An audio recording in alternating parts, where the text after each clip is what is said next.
d'abord merci de nous accueillir et de nous donner la parole.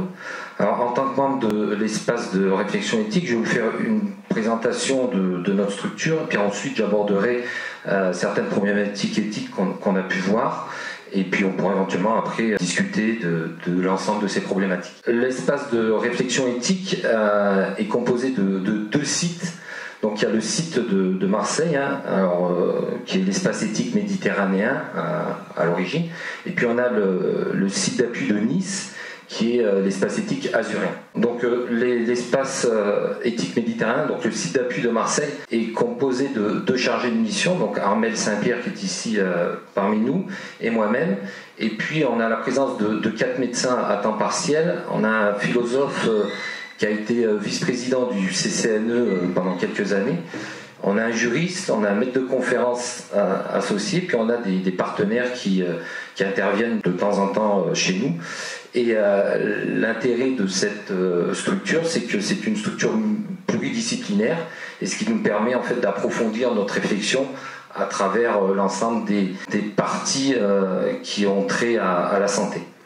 Alors un bref historique pour situer au mieux la réflexion éthique au sein de notre structure. Donc la première structure qui a été créée était le CEREM, le Centre d'études et de recherche en éthique médicale, qui a été créé dès 1991 par le professeur Jean-François Mattei. Et dès le départ, en fait, on a axé cette structure autour de la formation, parce qu'on estimait que c'était l'enjeu majeur, c'était former les futurs médecins et l'ensemble des soignants aux problèmes d'éthique médicale. Ensuite, en 1998, l'espace éthique méditerranéen a été créé pour pérenniser et consolider cette structure naissante. Et puis l'arrêté du 4 janvier 2012 relatif à la création des espaces de réflexion éthique régionaux et interrégionaux a permis l'émergence de l'espace de réflexion éthique PACA-Corse avec nos deux sites d'appui. Donc nos missions, elles sont multiples et variées. Nous sommes tout d'abord un pôle de compétences en éthique dans le domaine des sciences de la vie et de la santé, et nous mettons à disposition de l'ensemble des professionnels et des chercheurs un centre de ressources complet, donc avec une bibliothèque et puis des personnels, et on verra par la suite des commissions de réflexion sur lesquelles que l'on peut interroger. Nous apportons aussi un soutien méthodologique et logistique aux personnes qui souhaitent s'engager dans une réflexion éthique autour du domaine de la santé. Et puis nous nous ouvrons de plus en plus à la société civile, puisqu'on estime que c'est la base, via l'organisation de débats publics, et notamment nous avons pu le faire lors des états généraux de la bioéthique, puisque nous avons organisé une quinzaine de débats autour de certaines thématiques qui étaient annoncées lors des états généraux. Donc nous on a travaillé sur la génomique et la génétique, et puis sur la PMA. Une de nos missions, c'est la formation. Donc on participe à la formation universitaire des professionnels de santé, des professionnels des sciences de la vie. Et puis nous avons aussi une offre, notamment via nos diplômes universitaires, un master 2 en éthique, un DSU éthique médicale et un DSU éthique et pratique médicale, qui eux sont destinés à un public plus large, qui sont intéressés par les problèmes d'éthique médicale. Et puis cette offre, elle est disponible dans le cadre de la formation continue. Et puis aussi on est en capacité de monter des formations spécifiques à la demande autour de création, fonctionnement de comités d'éthique, où on a aussi des formations qui sont assez spécifiques. Par exemple, à l'assistance publique hôpitaux de Marseille, on nous demande des formations. Alors, typiquement, je vous donne un exemple sur la bientraitance. Donc on est capable avec notre réseau de correspondants, de monter ce type de formation. Donc on est d'une part axé sur la formation, parce qu'on estime que c'est un peu la base de nos missions. D'autres missions, ce sont les rencontres et les échanges interdisciplinaires. Donc, ces missions consistent en fait à organiser des rencontres afin de favoriser les échanges entre les professionnels et le grand public. Et les états généraux en sont une parfaite illustration.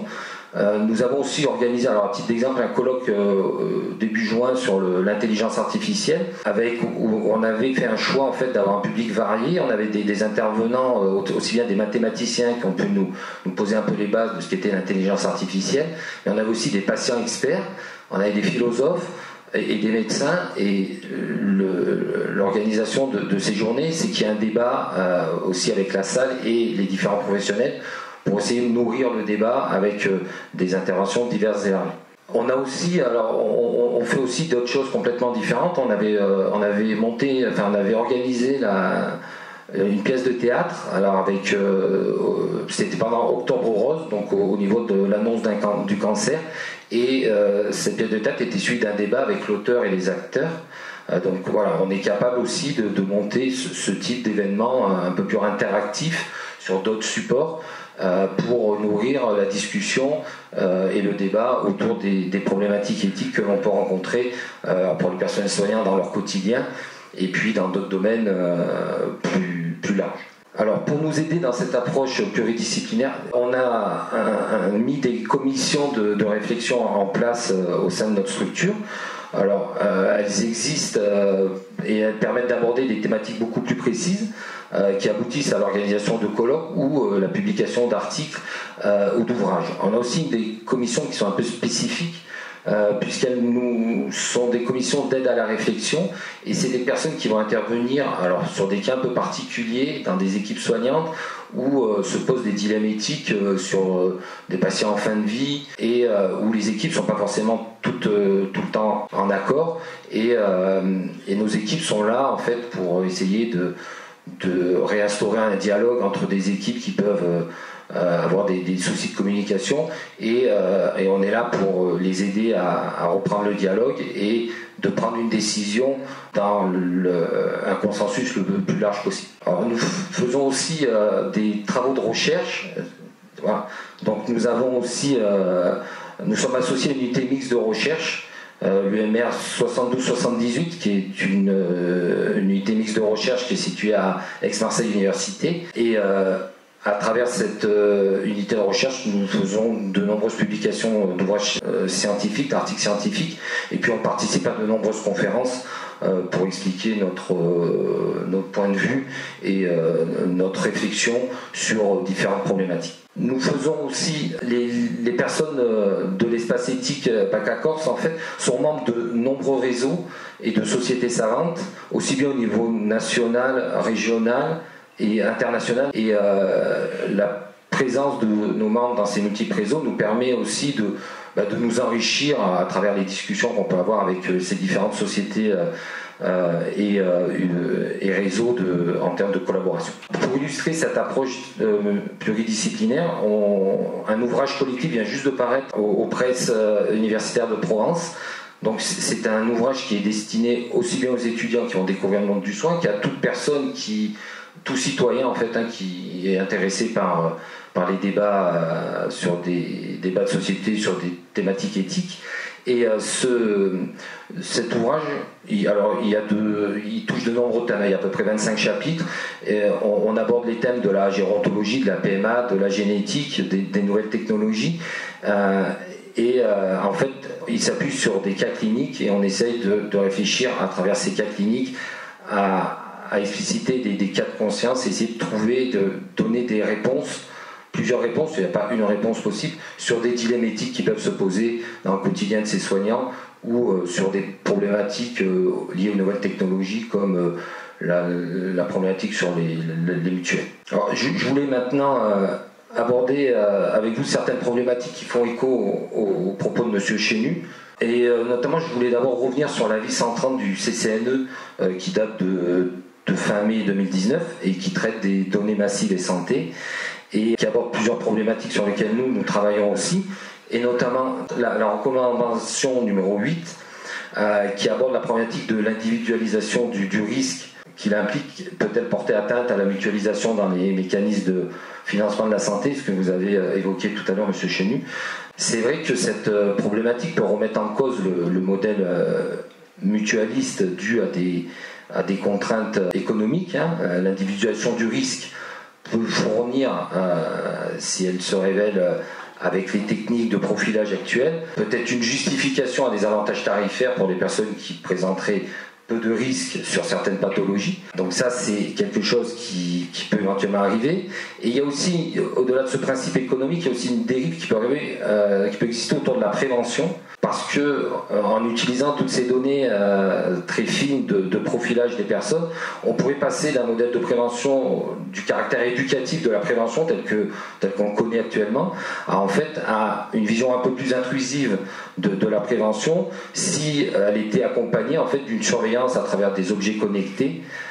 Et donc il y a un équilibre à trouver entre cet objectif de mieux connaître les patients d'une part, pour anticiper les dépenses de santé, les politiques de santé, mais tout en préservant les libertés individuelles, le libre arbitre, le libre choix, comme vous l'avez bien indiqué. Et donc cette recommandation numéro 8 interroge quand même, à mon sens, sur le nouveau modèle à réfléchir et éventuellement à créer. Et c'est un axe de réflexion que l'on a chez nous. Je voulais aussi revenir rapidement sur l'explicabilité des algorithmes décisionnels, c'est un sujet que nous avons abordé le 6 juin, et autour de l'intelligence artificielle. Et en fait, je pense que autour de l'explicabilité des algorithmes, c'est, à mon sens, le levier le plus important pour accroître l'acceptabilité des outils d'intelligence artificielle par les citoyens. Le rapport Villani sur l'intelligence artificielle aborde cette problématique, cette notion de boîte noire. Comment faire pour que cette boîte soit la moins noire possible, on va dire, pour simplifier. On est capable d'observer les données qui rentrent dans ces systèmes, on est capable d'observer les données qui ressortent. Par contre, on a actuellement encore pas mal de problématiques pour comprendre le fonctionnement interne, surtout avec l'avènement de l'apprentissage profond, comme on a vu dans le petit film avant, là, ce qu'on appelle le deep learning. Alors, il existe des programmes de recherche axés uniquement sur cette problématique d'explicabilité des algorithmes. Et sur la diapo, vous pouvez le voir, c'est-à-dire que l'explicabilité de l'algorithme, elle va être affectée et résolue par 3 piliers.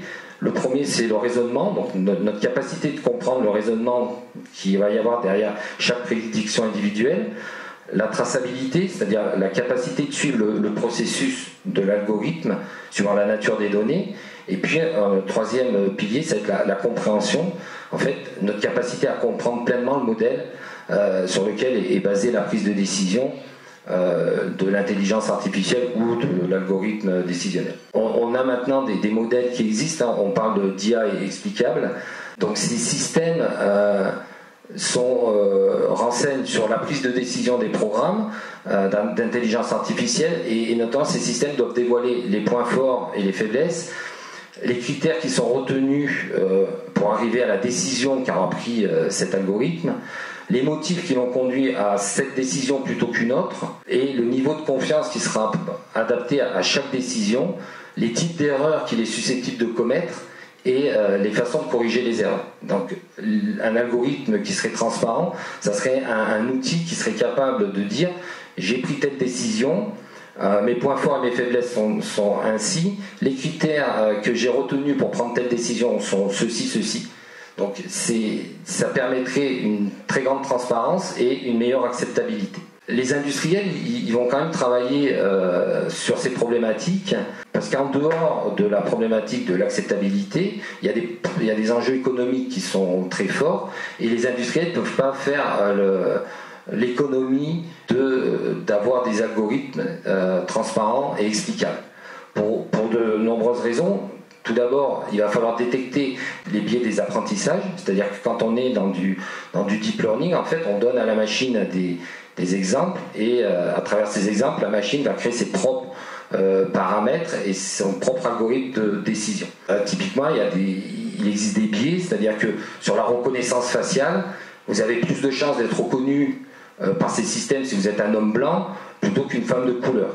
Pourquoi ? Parce que dans tous les exemples qu'on donne à la machine pour faire de l'apprentissage profond, et dans la littérature, on a plus de photos d'hommes blancs que de femmes de couleur. Donc les outils vont être éduqués, vont apprendre avec des exemples, et sortis de ces exemples, s'ils ont des exemples en moins grande quantité, c'est des outils qui seront beaucoup moins performants.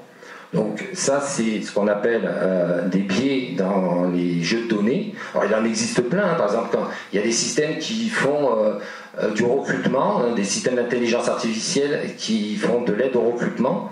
Et en fait, on s'est rendu compte que ces systèmes étaient très sexistes. Pourquoi ? Parce que les données qu'on leur donnait, les informations qu'ils avaient pour apprendre, eh ben, c'était les informations qu'on a actuellement. Et donc, du coup, suivant certaines sociétés, les recrutements étaient sexistes, donc la machine va reproduire et être même plus performante dans ce biais-là.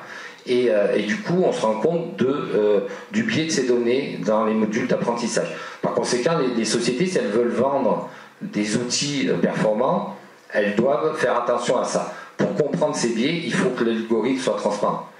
D'autres biais qui peuvent exister, c'est aussi détecter des artefacts dans les modèles. On peut mettre en place des modèles qui vont très bien marcher quand on fait des tests, et puis dans la vraie vie, on va avoir des soucis d'utilisation, et on va essayer de comprendre. Si on n'a pas un modèle explicable, on va avoir des difficultés à comprendre le fonctionnement de l'algorithme. Par conséquent, c'est un outil qui sera pas utilisable, et du coup tout le temps passé et tout l'argent dépensé n'aura servi à rien. Il y a un exemple très connu, c'est l'armée américaine qui avait décidé d'utiliser un modèle de reconnaissance pour détecter si dans les forêts on voyait des chars ennemis ou amis. Et donc du coup l'avantage c'était que ce système de caméra avec interprétation des images était capable de détecter si à la lisière d'une forêt il y avait un char ou pas. Donc avec leur modèle, au moment de l'apprentissage ça fonctionnait bien. Ils ont réutilisé des images qu'ils avaient gardées en stock, tout fonctionnait bien. Et puis quand ils sont passés en situation réelle, ils se sont rendus compte qu'il y avait un biais de fonctionnement et que le résultat était assez aléatoire. Et en fait, en essayant de comprendre ce qui s'était passé, ils s'étaient rendu compte qu'il y avait un problème dans la collecte des données et que quand ils avaient des images avec des chars cachés en lisière, le fond, le ciel était plutôt gris.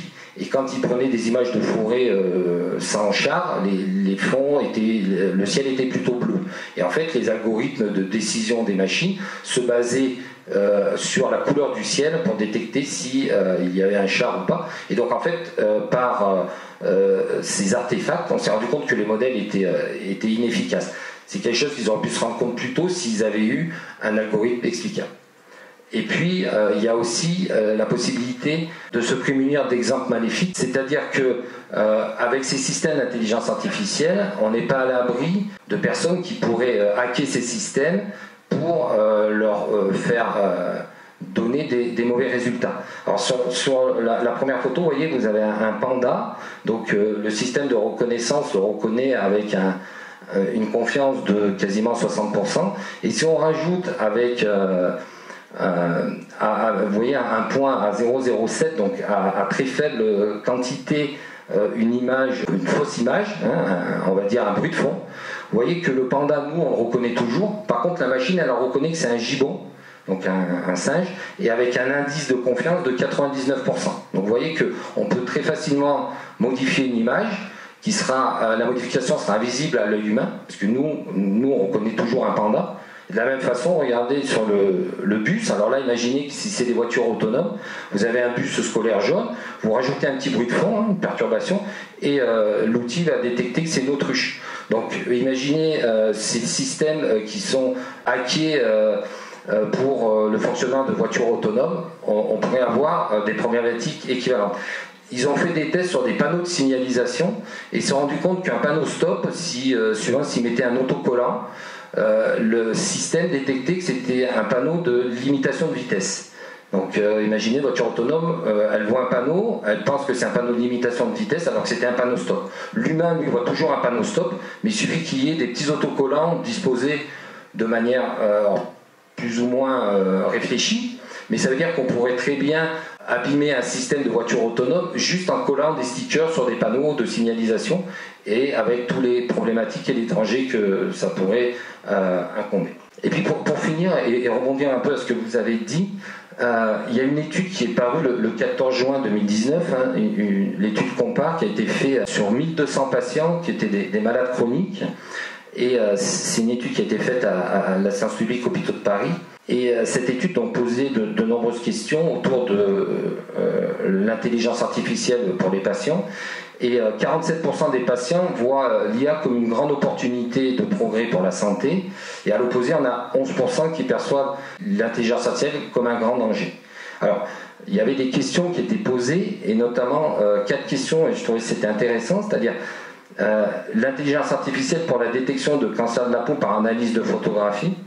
Donc c'est des systèmes sans intervention humaine, des capteurs portables et des objets connectés permettant l'analyse et la détection en temps réel de l'exacerbation de maladies chroniques, des chemises connectées pour piloter des soins de kinésithérapie ou des chatbots, donc des robots conversationnels permettant d'aider les patients à déterminer le niveau d'urgence de leurs problèmes de santé.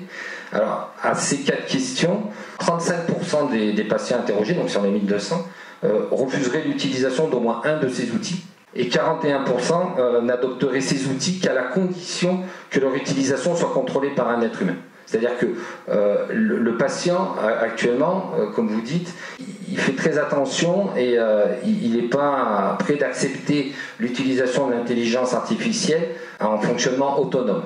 Donc la garantie humaine, comme vous aviez abordé cette problématique, elle se retrouve dans cette étude qui a été faite très récemment, donc avec les progrès actuels. Je pense que j'ai fini là. Voilà. Donc merci à vous tous.